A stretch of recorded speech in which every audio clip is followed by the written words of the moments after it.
শান্তি টিগ্গা দেশের প্রথম মহিলা সেনা জওয়ান, রাষ্ট্রপতি পুরস্কারও পেয়েছেন। এখন ডেপুটেশনে জলপাইগুড়ির চালসা রেল স্টেশনে পয়েন্টম্যান হিসেবে কাজ করেন তিনি। এহেন শান্তি টিগ্গাকেই শুক্রবার ভোরে জলপাইগুড়ির মঙ্গলবাড়ি এলাকা থেকে বেহুশ অবস্থায় উদ্ধার করে পুলিশ। হাতি দেখার নজর মিনারের সঙ্গে বেঁধে রাখা হয়েছিল শান্তিকে। উদ্ধারের পর তাকে ভর্তি করা হয় মালবাজার হাসপাতালে। শান্তির দাবি, বৃহস্পতিবার রাতে বাড়ি ফেরার সময় আচমকাই পেছন থেকে তার চোখ বেঁধে একটি গাড়িতে তোলা হয়। पता नहीं, अब मैं तो देखी भी नहीं ना, तुरंत आंख बंद कर दिया हमको, जैसा पकड़ा आंख बंद कर दिया, मुंह बंद कर दिया। कितना बजे से उस समय था? उस समय 8:30 बजे, 8:30 बजे आसपास। उसके बाद आप चिल्लाई नहीं कहीं? कैसे चिल्लाए, मुंह बंद कर दिया है, कैसे चिल्लाए? कितने आदमी था उनमें?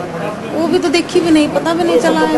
एक तुरंत मुंह बंद कर मर दिया, आंख बंद कर दिया। ये देखिए ना, सब बंधा हुआ था, अभी खोला सुबह है।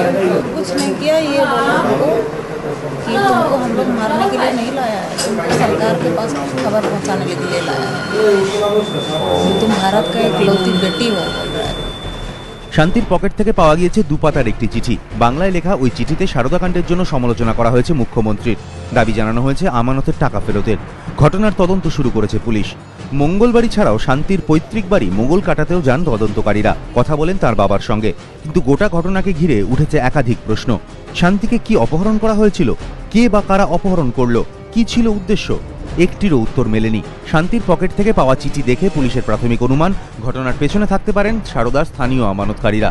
শান্তির যেসব আত্মীয় সারদায় আমানত করেছিলেন তারা টাকা ফেরত পেয়েছেন কিনা তাও খতিয়ে দেখছে পুলিশ। রাজা চট্টোপাধ্যায়, এবিপি আনন্দ, জলপাইগুড়ি।